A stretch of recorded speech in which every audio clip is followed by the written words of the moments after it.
It's really quite an Let's accomplishment. get it. But So lately, ever since the response by Maryland was governments up and by central 11. banks Maryland to the won. Wow. pandemic, I've been getting the North feeling that Carolina this is dropped the game. all Wow, he coming only to had an two, end 4 personal soon. fouls. What? Could it be that they also sense that the game is You and almost over? That the house of cards is about to fall? That the hourglass of time has run out? I thought he had That number they can't 33. He kick had the number can 0. down the road any Well, I changed further? his number. Are they now just grabbing everything they can that isn't nailed down on their way out the door? Take one more look at companion files 6F and 6G. To quote Congressman Wright Patman, who is actually misquoting Thomas Jefferson, quote, "If the American people ever allow the private banks to control the issue of their currency, first by inflation and then by deflation, the banks and the corporations that will grow up around them will deprive the people of all property got 50 minutes until their children Barely. will wake up homeless on the continent their fathers conquered," unquote. I've seen this misquote of Thomas Jefferson many, many times throughout the years, but its use is absolutely appropriate here. We are currently going through inflation. That puts the squeeze on everybody, especially 36, anyone this who has kid? to refinance debt. Then, if deflation happens, prices fall and incomes fall, but fixed contracted debt does not. This is why so many homes and family farms were lost during the Great Depression. In an 1816 letter from Thomas Jefferson to John Taylor, Jefferson said, quote, You already did "Funding that? I consider as limited, rightfully, to a redemption of the So debt who won the within the 18 lives championship? of a majority of the generation Charlie contracting won it. every generation coming Behind the back of equally V. Crawford. by the laws of That's the what's Creator of the world to the free possession of the earth he made for their subsistence, unencumbered by Everybody their else. predecessors, Oh, he is seeing it like too. them, were but tenants for life," unquote. And near the end of the letter, he Freshman, said, quote, sophomore, "The principle of spending sophomore, money to be paid junior, by posterity under the name of sophomore, funding is but senior, swindling futurity on a senior. large scale," unquote. And indeed, we have been swindled, but we are also swindling our unborn He children. should have been If you're transferred. not angry, you're not paying attention. Monetary merry-go-round. Back in 2002 through 2007, Well, he while I used was to doing start. research for my first book, He started I freshman year. accidentally discovered that roughly every 30 to 50 years, the world has a new monetary system. I tried to do further research on it, but to the best of my knowledge, to that date, nobody had written on the topic. There have been 4 different global monetary systems over the past 150 years. The one that we are currently on, the global dollar standard, is the most poorly designed and unstable of them all, and the world is way overdue for the next transition. I've been making videos and giving presentations on it since 2009, and now everybody's writing and talking about it. I called it the death of the global dollar standard. They call it the Great Reset. It's the same Shout thing. out to Charlotte. Basically, So who we won the went Big from a East system based championship? on something super Marquette, stable that's what's and up. rock solid, gold, Okay, I won it. to partial That's what's gold, up. to very little gold, to no gold. There was the classical gold standard before World War I, the gold exchange standard between the world wars, the Bretton Woods system from World War II to 1971, and the global dollar standard from 1971 until today. These transitions had a huge effect on countries, big banks, and international businesses, but the average person didn't even know they were happening. And stop him, Never felt 31 and 1. This is because each transition was a small baby step, slowly weaning the public from something tangible, real money, gold, to nothing but a belief system based on a shell game that is purposely so complex that it conceals our own enslavement from Boy, us, won it. and we That's never what's saw up. it coming. The song remains the same. From 1870 to 1922, the world experienced the stability of the classical gold standard, followed by an economic boom, World War I, suspension of the gold standard in Europe, massive currency creation to fund the war, the chaos of Moving to deflation the 2 and year. hyperinflation, and an emergency economic conference to create a new world monetary system, the Genoa Economic Conference of moving back to 3. 1922. From 1922 to 1944, we had the stability of a partial gold standard, followed by an economic boom, the chaos of deflation and hyperinflation, suspension of the gold standard, World War II, massive currency creation to fund the war, and an emergency economic conference to create a new world monetary system, the Bretton Woods Conference of Northern 1944. Arizona. Already did that. From Already did that. 1944 to 1971, Okay. the world had the stability of a pseudo-gold standard, Iowa lost. followed by an economic boom, massive currency creation to fund the Korean War, Vietnam, and social programs, a bank run by the international central Illinois banks versus on Michigan the U.S. State. gold supply, suspension of Illinois up central by bank gold 5. Michigan redemption State rights, came back. and an emergency economic conference to create a new world monetary system, Is he the always Smithsonian starting? Agreement of 1971. Looks like it. From 1971 until today, we've experienced the Junior, instability of a junior, fiat currency junior, system, immediate, roaring double-digit junior. inflation and So everybody stagnation, coming back. massive currency creation to fund an endless stream They should be of raw next wars and season. social programs, an endless series Everybody of bubbles, coming back. busts, crashes, and bailouts, income inequality, wealth disparity, They can and use social another 3. unrest, and an emergency economic conference to, oops, sorry, that part hasn't happened yet. From the deficit spending and inflation during the Song Dynasty in 1000 AD to today, Move him the to the lyrics 3. change a little here and there, and a few of the instruments are different, but the Or the song 4. remains the same. The next monetary transition will be huge, and everyone on Move the him to the planet 3. will be affected. It's not possible Yeah, to move stand him on the to the 3. sidelines and watch. Wealth will be either transferred from you or towards you. The choice is yours. What song will you sing? Have we passed the point of no return? Yes. The point of no return is the return, or should I say, lack thereof. Definitely move him to the What I'm 3. talking about is the ROI, return on investment, for the United States of America. I asked my researchers the question, And him. for every dollar the government borrows, how much do we get back? I'll let my data analyst and Both of them to spreadsheet the 3. guru, Alan Hibbard, a guy who deals in numbers so high only dogs can hear them, tell you what it means in his own words, which you'll find in companion file 6H, where he explains. To answer this question, we'll need 2 sets of data. 1, annual GDP, and 2, annual levels of gross federal debt.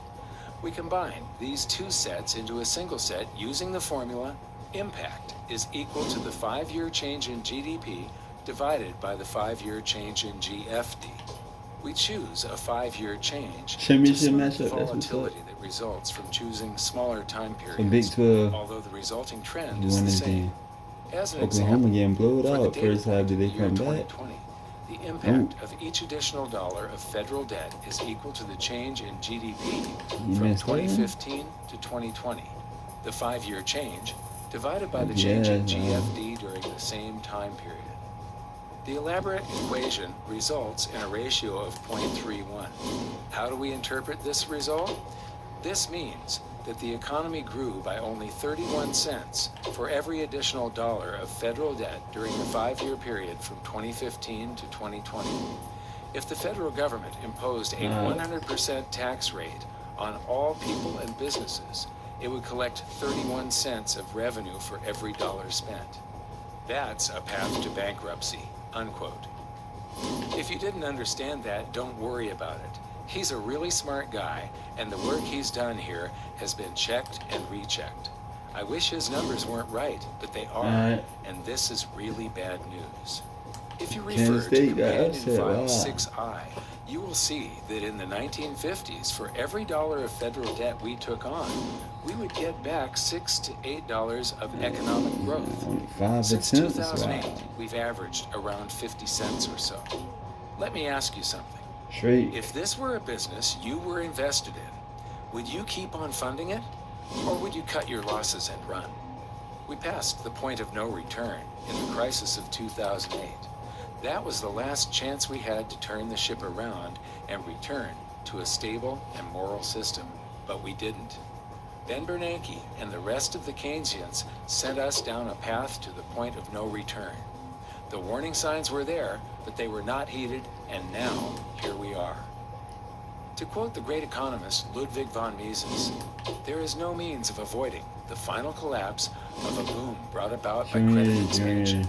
The alternative is only whether the crisis should come sooner as a result of voluntary abandonment of further credit expansion, or later as a final and total catastrophe of the currency system involved. Unquote. We're freaking doomed. That was one of my favorite sayings made in jest by my late friend and writer Richard Doughty. He spent a good portion of his life trying to warn his readers of the immense danger of unlimited fiat currency creation combined with the monetary cheating of hubristic politicians and bureaucrats.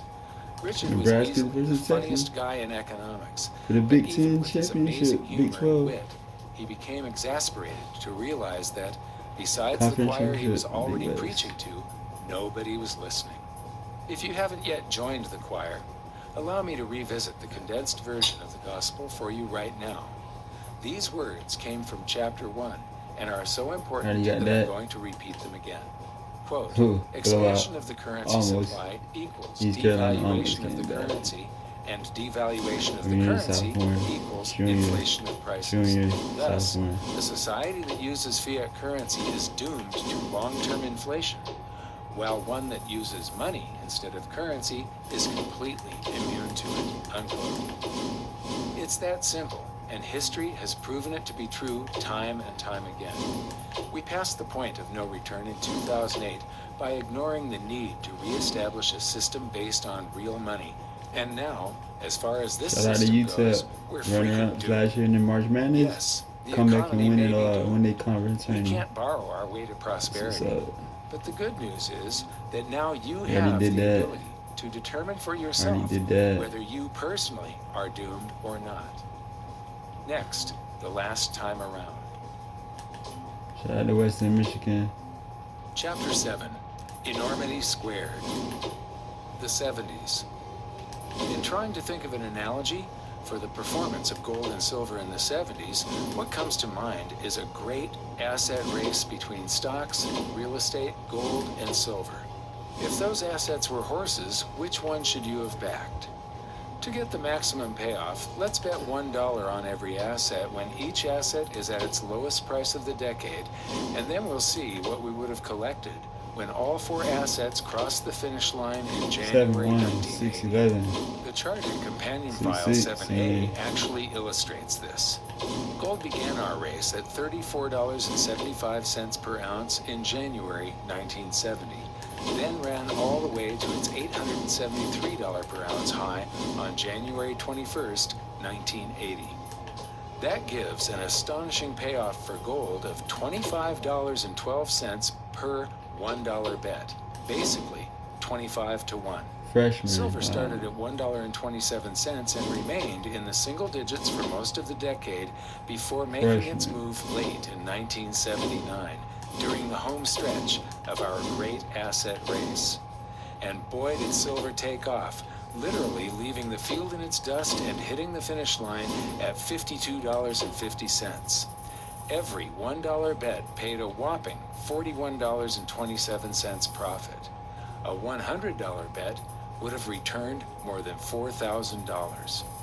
To give you a true sense of perspective on just how far ahead of the pack the front runners were, let's take a look at the chart in companion file 7B. This chart illustrates that real estate was just and also ran, coming in a very, very, very distant third, paying out just $2.29 on a $1 bet. But stocks were worse. From their low in 1974 until January 1980, the Dow came in a distant last, paying out just $1.44 for each $1 bet. Flogging a dead horse. Everyone loves stocks right now, but if you look at companion file 7C, you'll see that in the 70s, they were like flogging a dead horse. The Dow bumped its head on 1,000 points in 1966 and didn't decisively break through until 1982, an anguishing 16 years and 10 months. For every dollar bet in 66, you still had only $1 in 82. But was it even the same buck? In the second chart in Companion File 7C, I've divided the Dow Jones Industrial Average by the Consumer Price Index. In other words, it's adjusted for inflation. The invisible crash. Even though the stock market's price remained relatively Shout out to San constant, Diego State. it lost 73% of its value. Getting the Yes, championship game. 17 years after making a $1 investment, the value had dropped so much that you could only buy 27 cents worth of 1966 goods and services. This is known as the invisible crash, and it would take many decades before anyone would realize that it had even happened. Home on the range. In January 1970, a new single-family median-price home was $23,600, and 7 gold for was 13, Corvers, $35 per ounce. kid. Wow. If you had sold a home then, you would have been able to buy 674 ounces of gold with the proceeds. By January 1980, the home that you sold almost Remember tripled Cal in price where? to $62,900. But over that same time period, your 674 ounces of gold rose 25 times, from $23,600 San Diego State do got a Henry. He only a sophomore. $588,402. You could then have sold your gold and purchased 9 comparable homes, and have had more than $22,000 left over to put in your pocket. Then they got a Devin. If you had sold the same home in November of 1971 and bought silver, by January 1980, your silver would buy 16 homes with almost $56,000 left over for the cookie jar, and almost 17 times gain in true wealth in just over 8 years. And that sure ain't hay. The winner's circle.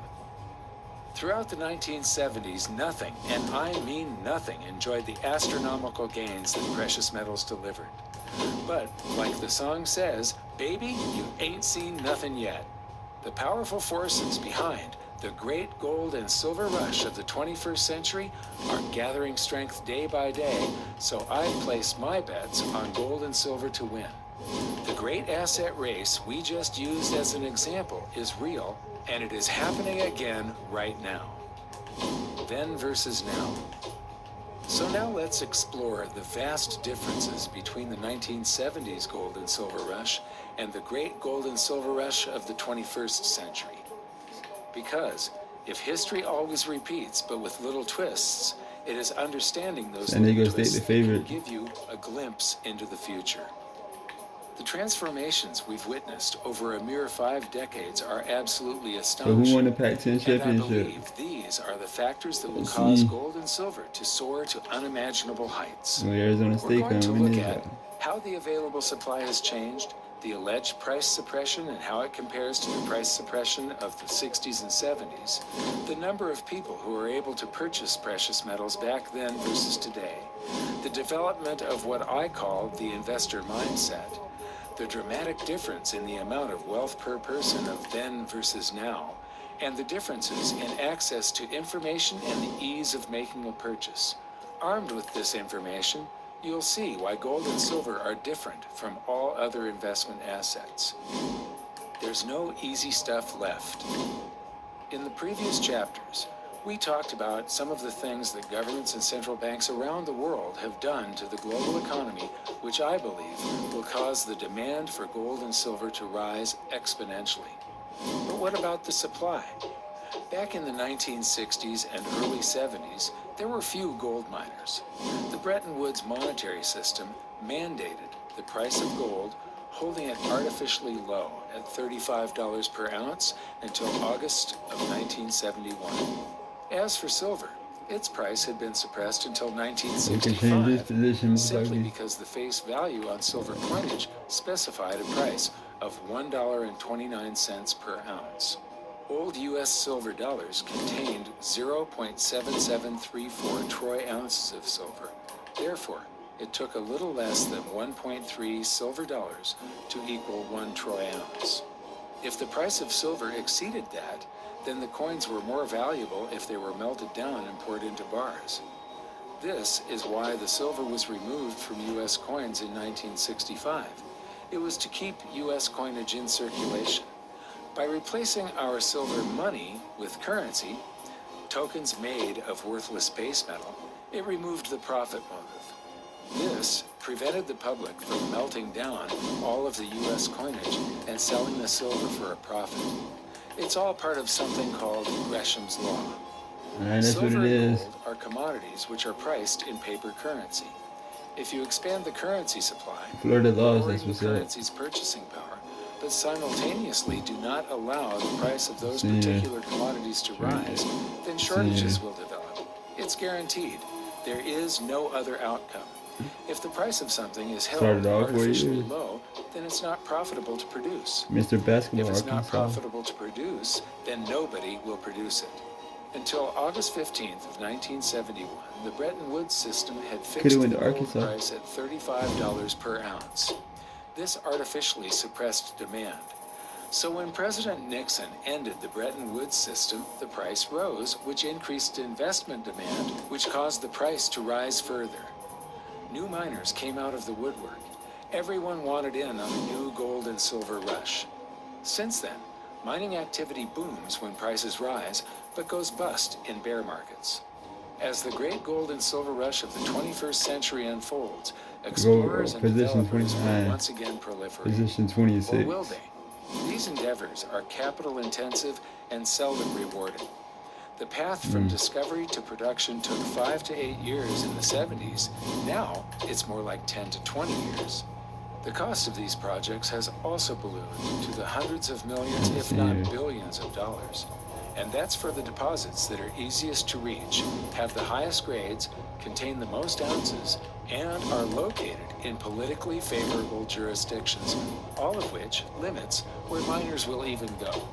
The hard facts are, the number of large deposits discovered in each decade from the 1970s through the 1990s included at least Yeah, you might as well start at 50 power plus forward. million ounce Yep. deposit and at least 10 30 plus million ounce deposits. But since the year 2000, the industry has found no 50 million, no 40 million, and no 30 million ounce deposits. Now, we are finding just a few 15 million ounce deposits instead.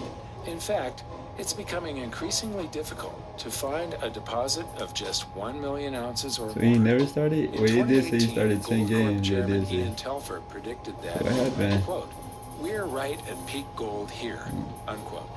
He was spot on. Production has been declining ever since, and the situation with silver is even worse. Where have all the miners gone? A few years back, my friend and colleague Jeff Clark of thegoldadvisor.com noticed that the majority of geologists and mining engineers were between 50 and 80 years old. Who will take up the slack once this generation hangs up their picks and shovels? No one. The glamour LSU. today Shout out is to all them in boys. software development, artificial Alabama. intelligence, social media, and so on. That's where the action is. Dirt? Forget about it. The Bureau of Labor Statistics predicts that by 2024, a third of mining and geological engineers will likely retire. Imagine if the tech industry lost 1/3 of its programmers, or a third of the oil industry's engineers called it quits. Both sectors would be devastated. This is precisely what is happening to the mining sector. The School of Hard Rocks. Adding to the problem, the number of accredited U.S. mining engineering and mining technology schools is down to just 13. No schools, no new miners. Students simply don't want to enter the mining sector. How bad is it? In 2020, U.S. schools awarded 199,790 engineering degrees.